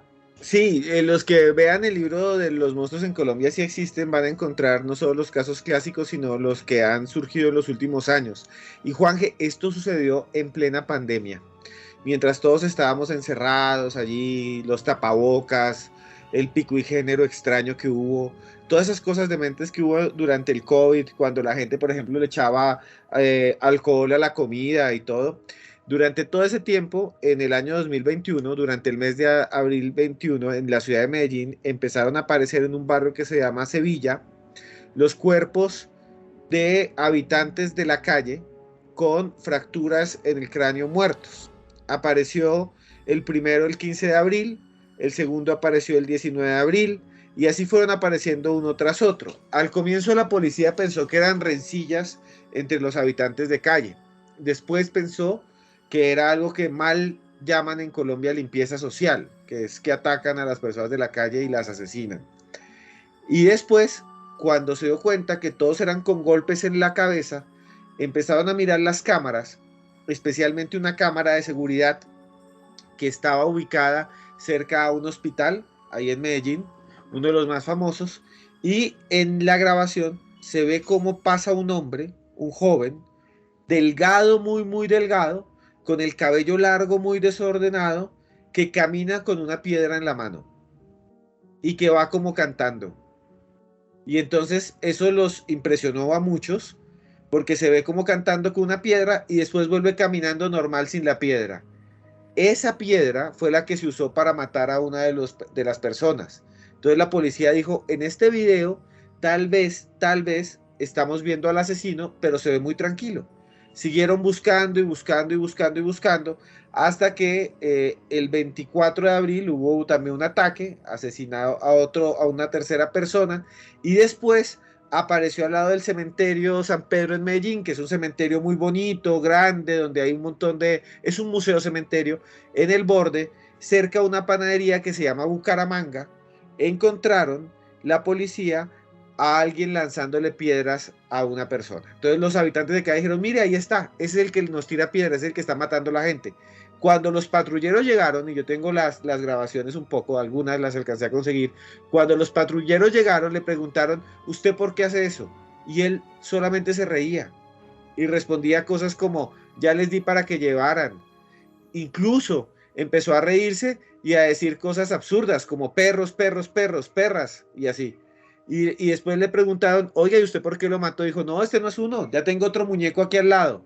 Y los policías dijeron, ¿cómo que otro muñeco? Dijo, sí, yo lo llevo. Y se puso a caminar y a 3 cuadras de distancia había el cuerpo de otro habitante de calle que acababa de matar también. Había asesinado a 2 personas esa misma noche.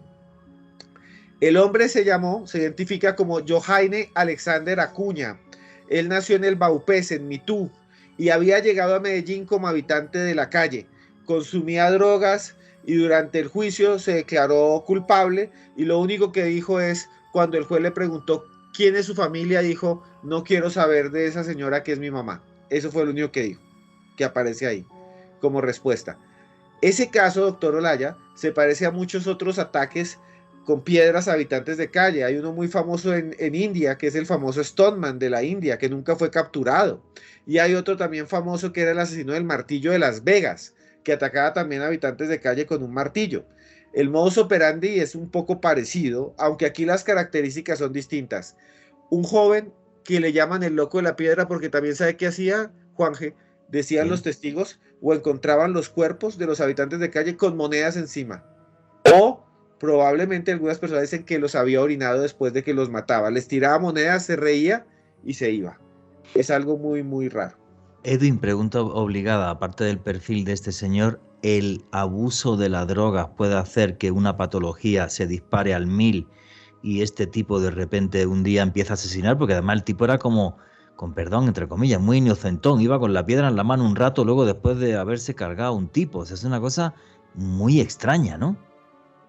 Sí, uno puede pensar que o bien hay una patología de fondo que se intensificó con el consumo de drogas o que el consumo de drogas derivó en una patología, porque esa es la particularidad de las drogas, que pueden servir como catalizador o bien como intensificador. Y lo que tú mencionas es un detalle bien interesante en cuanto a que no es el comportamiento, o en ese punto no fue el comportamiento típico que uno esperaría encontrar dentro de ese mito del asesino en serie, ¿no? Limpia la escena, se lleva las evidencias, es sumamente inteligente. Aquí va caminando con toda la tranquilidad del mundo, admite otro homicidio con toda la tranquilidad del mundo. Y pues salvo que tuviéramos evidencia de que es un descarado de campeonato, un psicópata impresionante, que yo realmente lo dudo, sí estaríamos ante un paciente, muy seguramente un enfermo mental, una persona con una enfermedad mental, perdón, que pues terminó atacando a las personas. De hecho, este tipo de ataques no son tan extraños como se creen. Otra cosa es que caigan en el plano del asesinato en serie, pero ha habido ataques entre ellos, el uso incluso, Esteban, ¿te acuerdas? Hubo una época, unos casos aquí en Bogotá, que estaban incinerando habitantes de la calle, los estaban quemando, les rociaban un combustible y les prendían fuego. Es decir, es toda una dinámica, además que no quisiera terminar esta intervención sin mencionar algo, y es que esa población también son personas. A veces como que los vemos como parte del panorama, del triste panorama, como parte del paisaje. No son mobiliario urbano, sí. Exactamente, y en consecuencia, por ser personas como cualquiera de nosotros, son susceptibles de ser dañados, de ser seleccionados, así sea en un momento de oportunidad, para quitarles la vida, para desfogar algún tipo de deseo o incluso algún tipo de alucinación. Hay un detalle que quiero decirles muy rápido de este señor que a mí me impresiona, doctor Olaya, y es que los 5 homicidios sucedieron desde que hubo el primer ataque, hasta que lo capturaron en solo 238 horas. O sea, es un personaje que inicia, hasta donde sabemos, ¿no? Vaya uno a saber si antes hizo lo mismo. Pero desde que se registró el primer homicidio, el 15 de abril de 2021, pasaron solo 238 horas. Ataque de locura. Sí, en que atacó y mató a 5 personas. Puede ser algo así, Edwin, como una especie de ataque de locura de no sé qué patología psiquiátrica. Sí. De hecho, si mis matemáticas no fallan, que es bastante probable que estén fallando, así que por favor, a todos los oyentes, pilas ahí con la calculadora, pero 238 horas me daría como 9 días. Eso fácilmente podría ser consistente con un episodio psicótico. Además que si a eso le sumamos la ingesta de quién sabe qué sustancias, porque a veces no se queda en los inhalantes, sino que tenemos el bazuco y bueno, y demás, todo eso puede exacerbar el episodio y bueno, llevarlo a este tipo de comportamientos homicidas. El primer caso fue el 15 de abril del 21 y el último el 25 de abril, en 10 días. Una persona se convirtió en un asesino en serie y eso es realmente brutal, o sea, porque vemos nosotros, pero en 10 días, un señor, un muchacho, porque tenía 23 años, sí, muy joven, se convirtió en un asesino en serie en 15 días, en medio mes. ¿Y sabemos qué condena tiene o no? Sí, está condenado a 36 años de prisión. Fue condenado por homicidio agravado en concurso homogéneo y sucesivo, así se llama en Colombia. Y este señor está preso hoy en día. Y cuando lo llevaron al juicio se quedó callado casi todo el tiempo y se declaró culpable. Ya, soy culpable. En el libro van a encontrar más detalles de lo que dicen los patrulleros, lo que dicen otros. Pero en algún momento, Juan G, esto es lo que es brutal. Lo único que respondió es, el juez de algún momento se conmovió y se quedó mirando la cámara, porque esto fue algo grabado en época de pandemia. El juez se queda mirando la cámara como con una mirada medio paternal y le dice, usted muchacho, ¿qué piensa su familia? Y es el único momento en el que este señor, el loco de la piedra, como que mira hacia arriba, mira la cámara y dice, de esa señora que es mi mamá no quiero ni hablar, y se queda otra vez callado. Es un momento muy fuerte. Muy loco, muy loco esa historia, y a lo mejor es posible que esa personalidad le cambie simplemente si deja de consumir drogas dentro de la cárcel. Un caso así, que parece como una especie de locura repentina, ¿podría llegar a tener cura, Edwin? Dependiendo de la patología. Si hablamos de esquizofrenia, la esquizofrenia, yo siempre hago el paralelo con la diabetes, con todo respeto, con la diabetes tipo A. Es decir, no hay cura. Hay unas condiciones, hay unos tratamientos que mantienen a raya los síntomas, pero pues tienes que lidiar con ello hasta el fin de tus días. Pero si, por ejemplo, fuera una psicosis derivada del consumo de sustancias, claramente al suspender las sustancias y después de que sobreviva al periodo de abstinencia, esta persona va a volver, entre comillas, a su línea base de comportamiento y difícilmente, salvo que contemos con más información, uno podría considerar que vuelva a atacar. O sea, él se convirtió, como bien lo dice Esteban, en un asesino en serie en 10 días, pero eso no significa que lo sea, que ya lo fuera o que lo siga siendo. Sí, es un caso muy particular, es un ataque de locura tremendo, que bueno, pues habría que ver qué cuadro psiquiátrico tiene, donde bueno, yo creo que las drogas de una forma u otra sí influyeron sí o sí. Faltan unos minutitos y me gustaría preguntarle a Esteban por algunos otros de los casos nuevos que aparecen en tu libro, como el monstruo de Monserrate, ¿verdad? También nuevo en el libro. Sí, el monstruo de Monserrate, que, bueno, yo quiero contarles algo. El libro salió hace 10 años y en estos 10 años han pasado muchas cosas. Han salido series que se han convertido como en unas cosas masivas, como Dahmer, ¿no? Que volvió a poner el tema de los asesinos en serie otra vez allá arriba. Netflix produjo un montón de documentales, pero es que salían uno cada 2 meses sobre algún asesino en serie, las cintas de Ted Bundy, con documentos que nunca habían salido como al público, ¿no? Que eran como judiciales o periodísticos. Y eso de alguna manera ha banalizado un poco el tema. Yo dije hace 10 años, Juanque, dije, y lo vuelvo a decir, que en los próximos años vamos a ver nuevos casos que van a salir a la luz. Porque es así. O sea, tristemente... Eso es mundial y es parte de nosotros, de nuestra sociedad, como dijo antes Edwin. Es así. Sí, vamos a ver más casos, y en Colombia en especial, con una impunidad casi del 90% en homicidios, pues es muy probable que mañana o pasado mañana aparezca. Y uno de estos criminales que apareció en estos 10 años fue el señor Freddy Armando Valencia Vargas, el monstruo de Monserrate. Él nació en 1982, vea, es más joven que yo, es muy joven, tiene apenas 41 años, fue capturado hace muy poco tiempo, realmente, y Freddy Armando Valencia, yo lo investigué, y lo que me pareció más impresionante fue que en su juventud él se sale un poco del cuadro de los asesinos en serie que conocíamos antes en Colombia. ¿Por qué?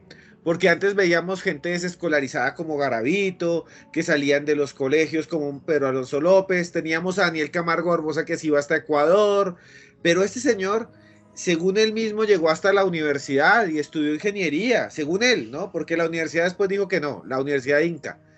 Y el señor Freddy Armando Valencia estuvo incluso haciendo cursos de karate y llegó a tener un grado de karateca, de cinturón, pasó por el cinturón amarillo. Yo alcancé a entrevistar a compañeros de él allá en el dojo donde él iba, por el lado de Tunjuelito, y ellos me decían, y esto es para que lo conozca el público y también el doctor Olaya, me decían, era un muchacho muy tímido, nunca hablaba con nadie, se la pasaba callado y era súper disciplinado.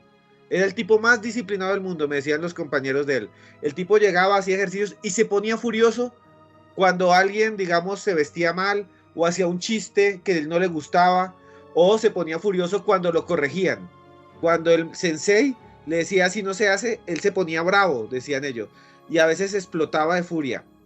Con el tiempo, Freddy Armando cayó en las drogas y se convirtió en un habitante de calle también, y construyó un cambuche en Monserrate. Y a ese cambuche llevaba cada rato a las mujeres a las cuales les ofrecía droga.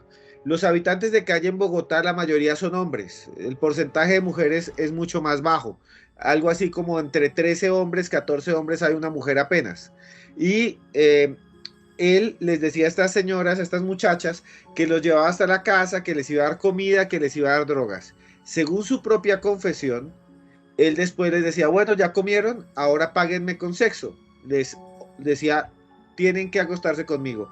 Y él dice que la mayoría decían que sí, que sin problema, pero que había una que decía que no, o dos que decían que no, y que cuando le decían que no, él decía, no me dejes engañar, y las asesinaba. Lo fuerte es que las enterraba debajo del cambuche, o sea, literalmente dormía sobre las sepulturas de los cuerpos. Llegaron a contarse entre 12 y 13 cuerpos, aunque muchos dicen que pueden haber sido muchísimos más. Se cree que pueden haber sido muchísimos más. Y realmente ahí está preso en este momento, no volvió a hablar, vive en silencio. Los padres y la familia de él sufren muchísimo por lo que hizo su familiar. Pero es un caso yo creo que un poco diferente a los otros, porque en los otros casos colombianos habíamos tenido que viajaban, que llegaban a Ecuador, que llegaban a Perú. Tal vez no tuvo el tiempo para irse de la ciudad, pero él sí vivía en este cambuche y no sabemos dónde más vivió, tampoco lo conocemos, ¿no? Claro, y es un caso que se aparta también, como decía Edwin, de otros muchos, de la mente fría del psicópata que calcula y medita y tal, sino todo lo contrario. Iban las chicas, tenía sexo con ellas sin ningún problema, hasta luego, chao. Pero en cuanto se metía el elemento de frustración, su personalidad se transformaba y se convertía en un monstruo. ¿A qué patología podría,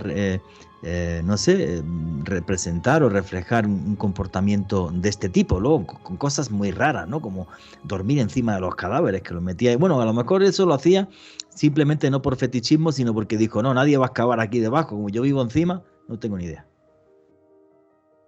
Exactamente, Juanje. A mí me parece muy, muy interesante y ese aporte y muy sensato, ¿sabes? Porque a veces alrededor de esos comportamientos extraños, como lo hacía Pedro Alonso López, de dormir al lado de sus víctimas, o como en este caso de Freddy, que dejaba los cuerpos enterrados a poca distancia de su cambuche, si no es que debajo del mismo, tienden a dársele una interpretación un tanto simbólica, a veces demasiado traída de los cabellos, exagerada, pero tú lo que mencionabas le apunta precisamente a lo que yo hace unas semanas atrás en mi canal de YouTube subí, un poco una reflexión y un análisis criminológico de qué hay detrás de lo que un asesino hace al deshacerse de su víctima, ¿sí? Para ir un poco, controlar un poco esas interpretaciones un tanto locas e irresponsables de ciertos medios y profesionales. Y tú lo dijiste de manera muy sensata.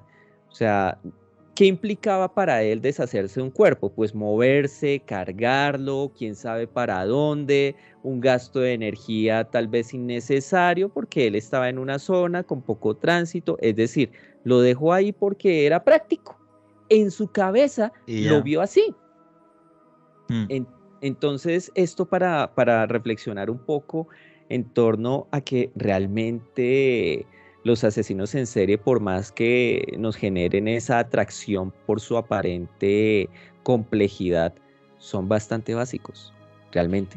Sí, claro. ¿Y patología, podríamos decir alguna o no? No. Aquí yo no me atrevería, además porque hay una circunstancia muy similar a la anterior, y es que Freddy también consumía sustancias. Por lo tanto, no podríamos saber estas sustancias que tanto influenciaron. Y yo quisiera hacer algo, dejar también una pequeña reflexión, y es que no todo crimen deriva de una enfermedad o patología mental. Ok. Sí, porque creo que si llegamos a ese punto, terminamos estigmatizando a quien presenta una enfermedad mental, y no es así. No debería ser así. Correcto, también puede existir la maldad per se. Cuando decías lo de ser práctico, un día, con perdón, se me escapó la risa en España cuando yo trabajaba en Sucesos, porque había un criminal en Cádiz, creo que no llegaba a ser asesino en serie, simplemente mató a una chica y la descuartizó, la metió en una maleta y se deshizo de ella. Cuando le preguntó el juez, ¿y usted por qué la descuartizó? El tipo, con toda la frialdad del mundo, dijo, porque había que transportarla. Claro, yo no sabía si reír o si llorar. Alejandro Bernal. Freddy Valencia fue condenado a 36 años de prisión por el delito de homicidio de 10 mujeres, pero algo muy interesante en este caso, Juan G., Esteban, Edwin y oyentes, es que en el lugar en el que hallaron los restos de estas víctimas encontraron 11 cuerpos, pero uno no logró ser identificado. El drama de los habitantes de calle aquí en este país. Bueno, señores, estamos llegando al final del programa, así que vamos con el cierre y la conclusión de cada uno de vosotros. El señor Edwin Olaya. Bueno, como siempre, Juanje, muchísimas gracias por la invitación. Un gusto, un placer y un honor compartir con ustedes tres esta noche. Y bueno, algo muy sencillo. Reconocer a través de estos casos que no hay un perfil único del asesino en serie, que cada caso es único, tal como nos lo cuenta Esteban en su magnífico libro, que de verdad lo recomiendo porque es un buen material de estudio para aquellos que nos dedicamos a esto de la criminología y tratar de documentarse sobre estos casos. Y quisiera cerrar diciendo que en estos eventos o alrededor del fenómeno de los asesinos en serie siempre se endilga mucho y sí, la palabra impunidad, ¿sí? ¿Cómo es posible que hubiera pasado esto? ¿Cómo es posible que esto hubiera ocurrido durante tanto tiempo? Nuestros niños, nuestras niñas, bueno, nadie gritó, nuestros habitantes de calle, ¿no? Qué extraño, pero bueno. El asunto es que hay que reconocer que el fenómeno del asesinato en serie es un fenómeno multicausal y claro, tiene una responsabilidad en el Estado, en su política criminal, pero también quisiera traer a colación que en muchos casos hubo personas que vieron a las niñas, a los niños, irse con estos asesinos en serie. Conocían a los menores de edad y pese a eso no se les hizo extraño que se fueran con ellos. En consecuencia, creo que también va siendo hora de que revisemos nuestra responsabilidad con los otros en cuanto a cuánto nos preocupamos por los que nos rodean y hasta dónde preferimos mantenernos a distancia porque ese no es problema mío. Pero después sí estamos diciendo, oh, qué tristeza, tan lindo que era el niño, tan linda que era la niña, como si con eso solucionáramos algo. Edwin Olaya, tus redes sociales y tu canal de YouTube. Muchísimas gracias, Juanje. Sí, casi se me olvida. Olaya M en Twitter, Instagram, YouTube. Todos bienvenidos y nos estamos charlando. Muchas gracias, amigo, como siempre, por tu sabiduría y tu conocimiento. Esteban Cruz, amigo, tus reflexiones y por qué le recomiendas a la gente que compre tu libro Los monstruos en Colombia sí existen. Juanje, primero que todo, muchas gracias al doctor Olaya, a Alejandro, a usted por la invitación a este programa. ¿Y qué van a encontrar en el libro? Pues van a encontrar cosas que no alcanzamos a hablar. Por ejemplo, van a encontrar el caso de Daniel Camargo Barbosa, que escapó de la isla Gorgona, de una isla que decían que estaba rodeada de tiburones, que sabía inglés, que sabía portugués, que pintaba cuadros y los presentaba en exposiciones del IMPEC cuando era uno de los peores asesinos en serie que había en Colombia. Van a encontrar otros casos como el del doctor Mata, un tipo que se hacía pasar por abogado y que al final le hicieron incluso una novela, así como se hacen novelas de cantantes, biopics. Aquí en Colombia se le hizo novela entera al doctor Mata, o sea, es una cosa impresionante. Todo eso lo van a encontrar ahí en Los monstruos en Colombia si existen. Y nada, los invito también a mi canal de YouTube que se llama Los Audios de Cruz Escribiente, y también van a poder encontrarme en todas las redes sociales como @cruzescribiente. Muchas gracias, Juan Jesús. Muchísimas gracias a ti, amigo, como siempre, por tu colaboración y tu conocimiento. Alejandro Bernal, tu cierre y tu conclusión, amigo. Un recorrido a través de una gran investigación que realizó Esteban en su libro Los monstruos en Colombia también existen, y a mí me pueden seguir en redes sociales, en Twitter, Instagram y TikTok en @alebernalpress con @. Bueno, mi conclusión y mi cierre quedan muy pocos segundos. Decir que todos llevamos dentro parte de ese infierno, parte de esa oscuridad que puede verse en historia de este tipo de asesinos. Factores como la droga, factores como la pobreza, factores como la miseria, o simplemente una oscuridad que no entiendo y que es ancestral. No sé si viene del infierno o está en cada uno de nosotros. Y nunca olviden que vivimos en un mundo mágico porque está repleto de misterio.